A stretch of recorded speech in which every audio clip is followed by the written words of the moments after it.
Pour la prochaine heure, vous écoutez Samedi de lire avec Amélie Boivin-Enfield. Bonjour tout le monde, il y a l'émission Samedi de lire et aujourd'hui, j'ai le grand bonheur de recevoir un auteur que j'admire depuis longtemps, l'auteur Dominique Demers. Bonjour Dominique, comment ça va? Ça va super bien. Et j'ai envie de te présenter à mes auditeurs, pour les auditeurs qui ne te connaîtraient pas, peut-être ailleurs dans le Canada. Tu es écrivaine, conférencière, conteuse. Tu as écrit plus de 50 œuvres de fiction pour enfants, adolescents et adultes. Tu es née à Hawkesbury, en Ontario. Tu as fait un bac en études littéraires, certificat en enseignement, maîtrise en littérature jeunesse, un doctorat sur la représentation de la mythification de l'enfance dans la littérature jeunesse du 17e siècle à aujourd'hui. Tu as même fait un post-doctorat. Ouais. C'est malade, hein? Vraiment. Mais c'est là qu'on sent vraiment à quel point tu adores la littérature jeunesse. Oui. Ah oui. C'est une histoire d'amour. Je pense que c'est une histoire de vie. Parce que, tu sais, dans le fond, j'ai été, moi, une petite lectrice enfant. Puis après, à 18 ans, j'ai écrit mon premier texte pour enfants dans la revue Vidéopresse. Ça fait 40 ans. Alors, c'est l'histoire de toute ma vie. C'est pas comme une partie de ma vie, c'est toute ma vie. Et tu étais journaliste également pendant un certain temps. Oui, ce qui m'a permis, alors que j'étais un petit peu connue, en fait. J'étais connue comme journaliste, c'était mon vrai métier. Puis j'avais un à côté que je réussissais à convaincre des éditeurs à me laisser écrire des chroniques littéraires sur la littérature jeunesse.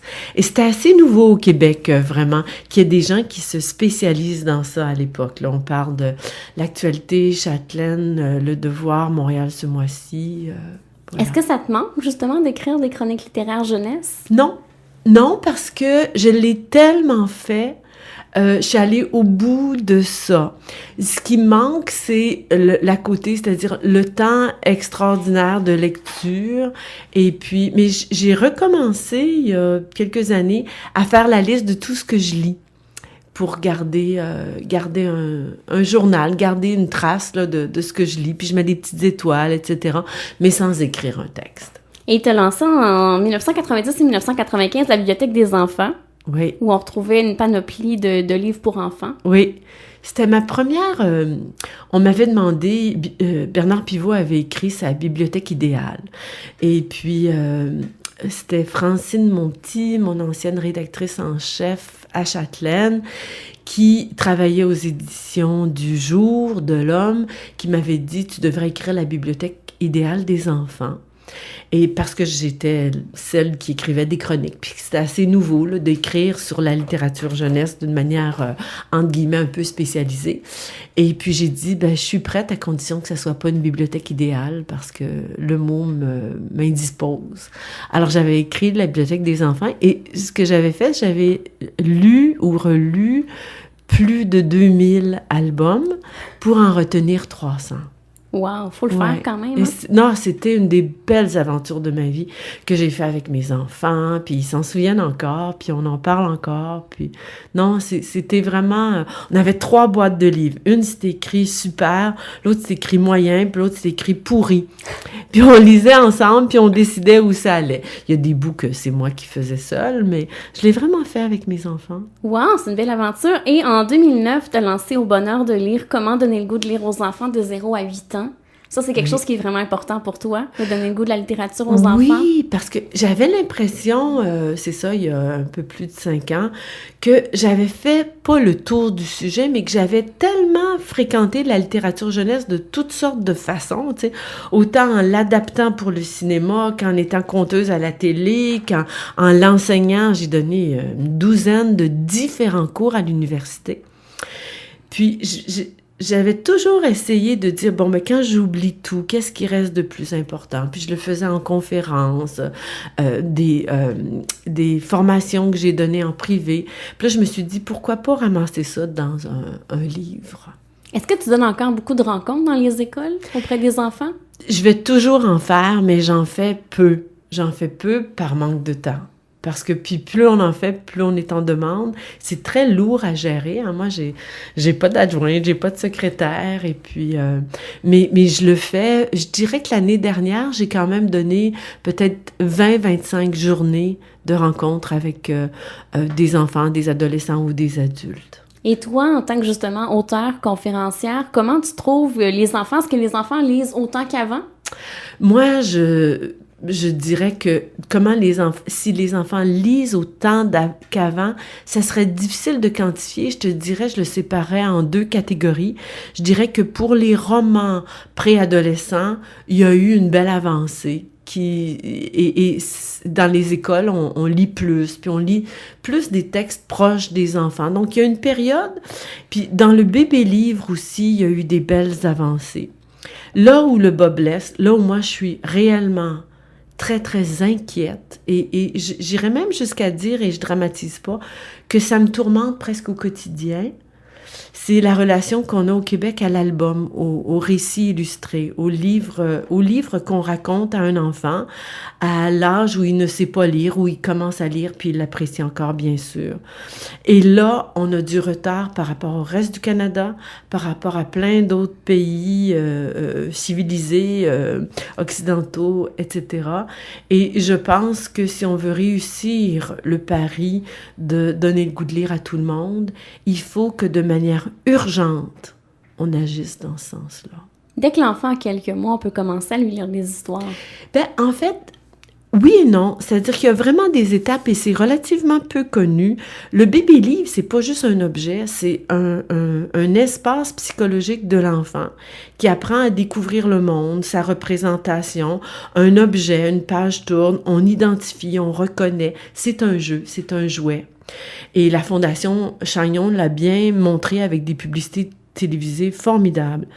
Mais après, ce qui est la magie d'une histoire racontée, quand un enfant peut nous suivre, là, souvent à partir de 2-3 ans, où on tourne une page et l'histoire se poursuit. Il y a un trou entre chaque page, mais lui comprend que c'est la même histoire qui se continue. Il y a un début, il y a un milieu, puis il y a une fin. Alors ça, il y a des tout petits livres pour initier à ça. Et rapidement, autour de 3 ans, l'enfant est prêt à se faire raconter des histoires. Et là, il y a quelque chose d'immensément puissant et magique qui se produit entre un adulte et un enfant. L'adulte étant la voix porteuse qui décode ces petits caractères énigmatiques, mystérieux que sont les mots et qui vraiment fait voyager un enfant dans son imaginaire. Parce que le livre donne un support, mais on va tellement plus loin parce que le livre nous permet ça et la télévision ne le permet pas. Mon post-doctorat, moi, c'était sur la différence entre la télé et la littérature pour enfants.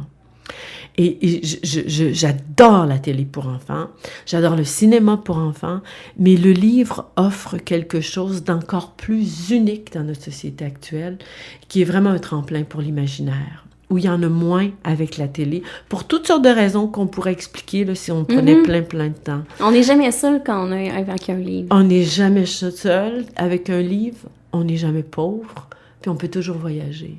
Et ça, c'est moi, je me sens tellement chanceuse de vivre ça au quotidien comme adulte.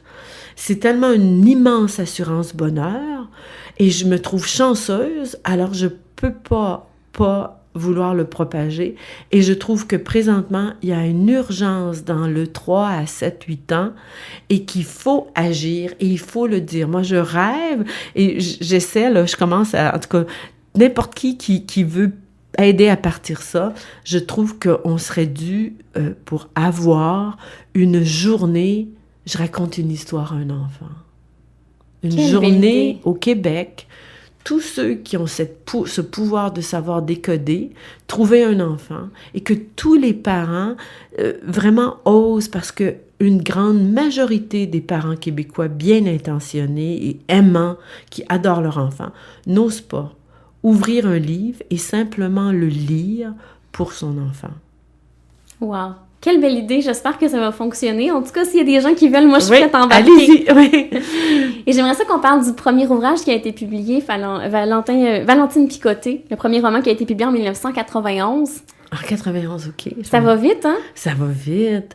Ben, Valentine Picoté, c'est vraiment à cause de mes enfants que j'ai écrit ça, parce que, étant donné que j'écrivais des articles surtout dans l'actualité, comme reporter, là, pas en littérature jeunesse, puis que j'avais des critique pour les jeunes à différents endroits, ben il y a des gens, je pense que c'est quelqu'un dans Lu Relu qui m'avait interviewé puis qui avait dit mais pourquoi n'écrivez pas vous-même des livres pour enfants? Puis j'avais dit jamais. Parce que j'en avais lu des tellement beaux et je me disais, qui suis-je pour oser me comparer? Et puis, des tellement moches que je me disais tout à coup que moi, j'en rajoute un moche parce qu'il faut le dire, il y a beaucoup de livres qui mériteraient moins vraiment d'être publiés, qu'il faut un regard plus critique en édition. Alors, et peu après, il est arrivé quelque chose à un de mes enfants qui est tombé amoureux à 6 ans, puis qui avait de la peine. Puis, alors, comme pour le consoler, j'ai inventé une petite histoire qui s'appelle Valentine Picotée. Mais c'était juste oral, comme ça, comme plein d'enfants font. Mais mes enfants qui sont bien gentils m'ont dit, c'est bon, maman, tu devrais l'écrire. Et je l'ai fait. Et dans le fond, c'est un peu comme ça que je suis devenue écrivaine. Et en 94, Mademoiselle C a fait son apparition. Ouais, ça c'était un cadeau de la vie. J'étais en train d'écrire ma thèse de doctorat. Et autour de la page 324, je suis tombée en écœurite aiguë. Puis j'ai adoré faire mon doctorat, surtout le doctorat. Mais à un moment donné, comme dans tout projet qui est très, très long, à un moment donné, on est comme gazé, on perd patience, on a besoin d'une récréation. Et c'est Mademoiselle Charlotte qui est venue m'imposer une récréation. Elle est vraiment apparue comme elle est dans ma tête. Puis c'est comme si elle me picossait, puis elle dit « Arrête de travailler, raconte mon histoire ». Wow. Et après quelques jours, je me suis choquée, puis j'ai dit, tiens, OK. Et j'ai écrit presque jusqu'à la fin, en quelques semaines, l'histoire de Mademoiselle Charlotte. Le premier tome, La Nouvelle Maîtresse. Et là, ils ont été en réimpression, La Nouvelle Maîtresse et la mystérieuse bibliothécaire, avec des illustrations oui, cette fois-ci. En fait, c'est vraiment une toute nouvelle édition.